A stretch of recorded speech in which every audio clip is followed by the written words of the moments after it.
Yo, what's going on everyone? FreakyDude99 here, and I got an explosive hunter build that I've been having tons of fun with running in endgame content, and I've been taking it into Grandmaster Nightfalls and Master content, and it blows everything away with all the ability regen and survivability you have. This Solar Hunter build is so much fun, and even though it's not a solar season, man, it sure feels like it. Without further ado, let's just jump into the subclass.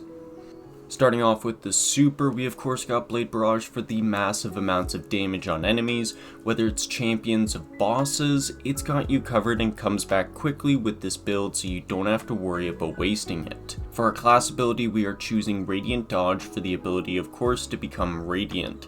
This is a 25% weapon damage buff and allows us to stun barrier champions, and we always use whenever heading into battle. When doing content with champions, be sure to save it for when you need to take down the barrier shield.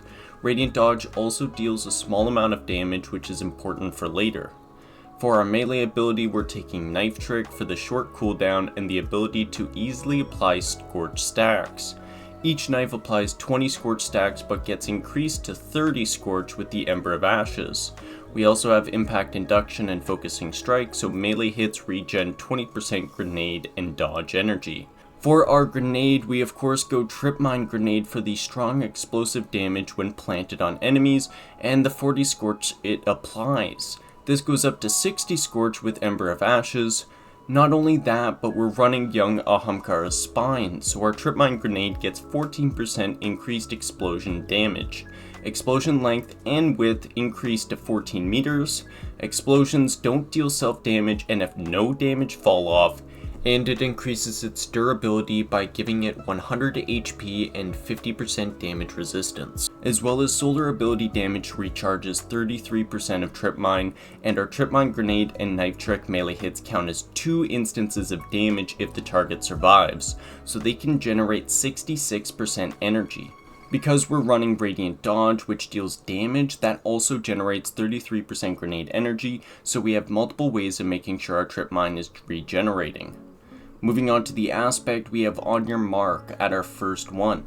It gives us 3 fragment slots, and on precision kill, you and your allies within 15 meters get a stack of On Your Mark.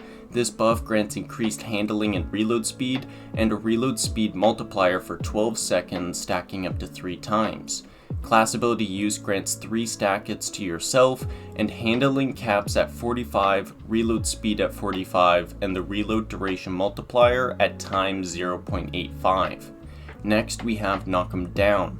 While Radiant powered melee final blows fully recharge melee ability, and Blade Barrage fires an additional 3 to 5 knives per fan. It normally releases 2 fans of 7 knives, totaling 14 knives, but with the Knock 'em Down you get a total of 20 knives. Moving on to the fragments, we have Ember of Resolve for grenade final blows grant times 1 cure. This makes our TRIPMINE a good survival tool.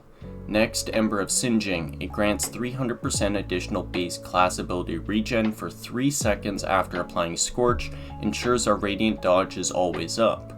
Next we have Ember of Eruption, which increases the size of our ignition and adds more damage. Next, Ember of Searing. Final blows against scorched enemies grant melee ability energy based on enemy rank, and spawns a Fire Sprite. Fire Sprites give class ability energy, and the melee energy can be from 8% up to 25% depending on rank. And finally, Ember of Ashes. All scorch stacks applied are increased by 50% and then rounded up. And that will do it for the subclass. We got many ways of regenning our TRIPMINE grenades, as well as keeping our other abilities up and running. Everything fuels the fire. Moving on to our weapons, our main weapon of choice is none other than the exotic energy weapon Prometheus Lens. This solar trace rifle has the exotic perks Prismatic Fire, which holding down the trigger slowly creates an expanding scorching field, and fully expanding to a 1 meter radius after 4 seconds. Hits will apply 10 scorch stacks every 18 hits, but goes up to 20 scorch stacks thanks to Ember of Ashes. Final blows with the weapon refills its magazine, and the catalyst grants it incandescent and 20 stability and handling. This weapon complements our build so well, as Ember of Singeing always gets procced, as well as Ember of Searing. It gets a 25% damage increase when an overcharge modifiers thanks to the Overload Trace Rifles perk as well. For our kinetic slot, I've been using auto rifles when against barrier champions and harder content, and I've been using stuff like Rufus's Fury and Perpetualis. For the heavy slot, I've been using fixed odds and Cry Mutiny, as they're both strong solar weapons capable of applying Scorch with Incandescent. This build is pretty versatile in what weapons you can use, as long as you have a strong main solar weapon. Prometheus Lens is really strong, but Acacia's Dejection is also good if you want to rock a different exotic. That's going to do it for the weapons, and moving on to the artifact perks, we don't have much to pick here. Since it isn't a solar season, we can grab all the anti-champion mods, as well as all the authorized mods. Next, Deeper Origins will increase the effectiveness of origin traits on weapons from Season of the Deep, Neomuna, Root of Nightmares, and Season of Defiance. These origin trait weapons also receive a 25% damage buff when in activities with the Overcharge modifier thanks to Overcharged Armory. And finally, we have Countercharge, so when we stun a champion, we get an Armor Charge stack.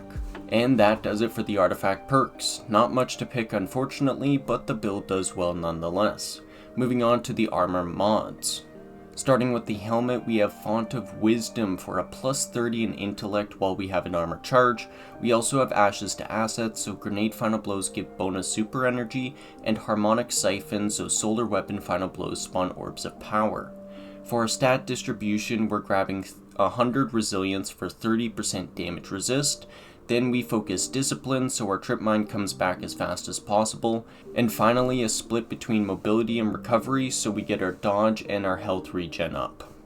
Moving to the arms, we have the exotic Young Ahamkara's Spine, which gives us enhanced trip mine grenades, which I've already gone over. For the mods, we have Focusing Strike and Impact Induction, so on charged melee hit, we regen 20% grenade and class ability energy.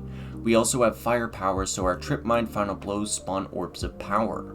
Moving to the chest, we rock 2 elemental resist depending on the activity's threat modifier for a 25% damage resist, and then a different one of your choosing for a 15% damage resist. Down to the legs, we have Recuperation, so on orb pickup we get a burst of healing. This really helps in harder content, and also 2 Font of Agility for a plus 50 in mobility for when we have an armor charge.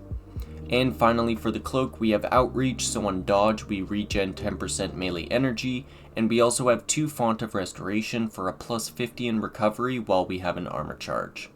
And that does it for the armor mods. We put focus into balancing out our stats and ensuring we have the survivability to take on harder content, while also making sure our abilities regen as much as possible. This build is a lot of fun to play, as the damage you can output with the enhanced trip mine grenades plus the constant ignitions can get crazy. Make sure you're always throwing your trip mine before using your other abilities, as our knife trick and radiant dodge generate grenade energy on hit. The constant Scorch from Prometheus Lens ensures that Ember of Singeing and Searing stay active, and we can get our dodge back and our melee back. Staying back and using the range you have is important, as trip mines have a really far throw distance with Young Ahamkara's Spine, so be sure to plant it on or under an enemy, as missing it can cause a delay in your ability cycle. This build has been an absolute blast to make and use in high level content, and shows the strength that Solar still has despite it not being a solar season. Of course, there is a picture on screen for easy reference, along with a dim link in the description. Thank you all so much for watching. I have been FreakyDude99, and I'll see you in the next video. Peace out, everyone.